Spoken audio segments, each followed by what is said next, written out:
جھیل جو صرف شاعری کا استعارہ ہی نہیں بلکہ حقائق کی کئی داستانوں کو خود میں سموئے ہوئے ہوتی ہے۔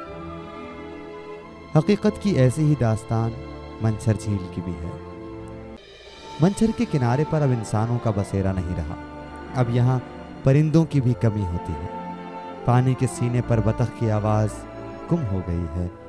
آخر ایسا کیا ہوا تھا جو منچھر سائبیریا سے آئے ہوئے خوبصورت پرندوں کی میزبانی کھو بیٹھا ہے؟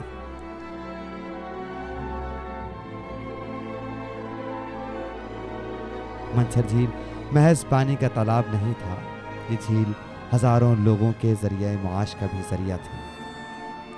منچھر جھیل کے بارے میں کہا جاتا ہے کہ یہ آج سے 8 یا 10 ہزار سال پہلے مولوسن کے دور میں بنی تھی، جب دریائے سندھ نے ایک نیا راستہ اختیار کیا تھا۔ دریائے سندھ پہاڑوں کو بیچ میں سے کاٹتا ہوا آیا تو اس جھیل کا قیام ہوا۔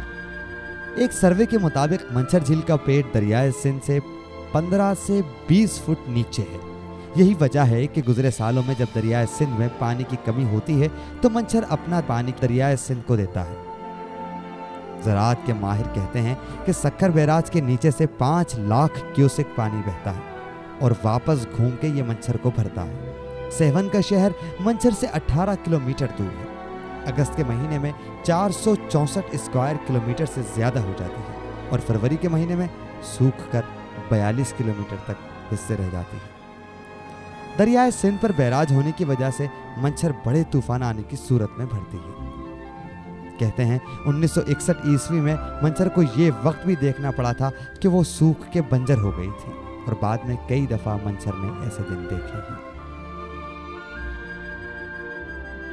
1932 عیسوی میں ایف پی بھند سے مچھر کو بند کر دیا گیا۔ ماضی میں اس میں میٹھے پانی کی کہانی کچھ اس طرح بتائی جاتی ہے کہ آج سے 10,000 سال پہلے ہمالیہ کے پہاڑوں سے دریائے سندھ کی صورت میں نکلا پانی کالا باغ کے پہاڑوں سے راستہ نکالے کیرتھر کے پیروں سے ہوتا ہوا لکی اور ہسڑی کے پہاڑوں سے لگا اور جنوب میں جا ملا، اور پھر وہاں سے 90 ڈگری پہ موڑ کھا کے پوری طاقت سے شمال کی طرف بہنے لگا۔ دریائے سندھ سے نکلا پانی راستے بناتا گیا اور ایک جگہ بنا لی جسے ہم منچھر جھیل کہتے ہیں۔ چونکہ منچھر جھیل دریائے سندھ سے نکلی ہے، اسی لیے اس کا سارا ماحول دریائی ہوتا ہے، اور تو اور منچھر میں پلے کا شکار بھی کیا جاتا تھا۔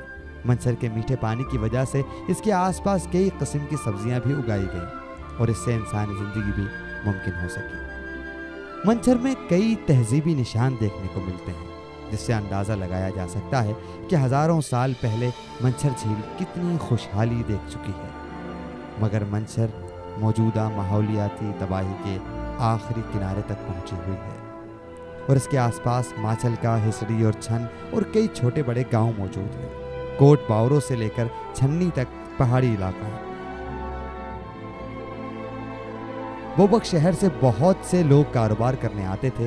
گاجی شاہ کا میلہ لگتا تھا تو سارے سندھ سے لوگ بوبک اسٹیشن پہ آ کر شاہ حسن پہنچتے تھے۔ بوبک کے چاروں طرف پانی ہوتا تھا اور آس پاس میروں کے گاؤں تھے۔ مچھلی کے بیوپاری میسر ہوا کرتے تھے اور مچھلی کو 60 یا 70 ڈبوں میں ایک بڑے برف خانے میں ڈال کر بوبک اسٹیشن لے جایا جاتا تھا، اور ہر ایک برف خانے میں 2.5 من سے زیادہ مچھلی ہوتی تھی۔ بوبک اسٹیشن پر صرف 4 قلی مچھلی چڑھانے کے لیے ہوتے تھے۔ مچھلی کو کئی مختلف طریقوں سے پکڑا جاتا تھا۔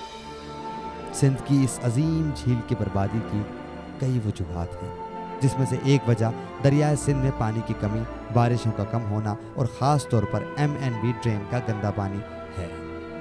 اسے گندا کر کے ماحول کو گندا کیا ہے۔ شمال میں حمل جھیل اور جنوب میں منچھر جھیل کے درمیان MND ڈرین بہتا ہے۔ 1932 سے منچھر کو پانی کی فراہمی کا خاص ذریعہ دادو کینال اور راہوت کینال ہے۔ MNB ڈرین منچھر کی تباہی کا سب سے بڑا ذریعہ ہے، جس کی وجہ سے شمال کی طرف فلڈ پروٹیکشنز تیار کیا گیا تھا، جو لاڑکانہ سے شروع ہو کر جیسے ہی تعلقہ سے چلتا بوبک شہر کے پاس سے ہوتا ہوا دریائے کے بند سے ملا دیا گیا ہے۔ اس بند کی وجہ سے گندا پانی داخل ہونا بند ہو گیا اور اب منچھر صرف برسات کے پانی اور شہروں سے ہی گزارا کر رہے ہیں۔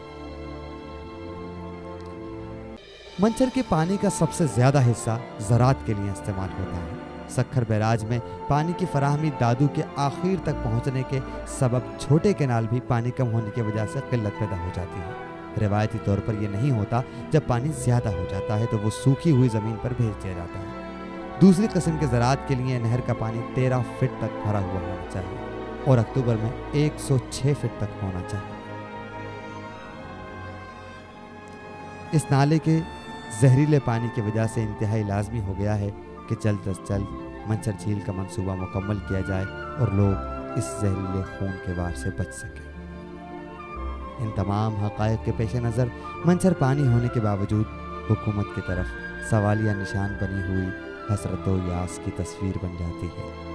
اس جھیل کو نہ صرف آلودگی سے پاک کرنے کی ضرورت ہے بلکہ اس کے حسن کو بڑھانے کے لیے اقدامات کی ضرورت بھی ہے کہ کہیں ایسا نہ ہو کہ جھیل کے استعارے شاعری سے ختم ہو جائیں۔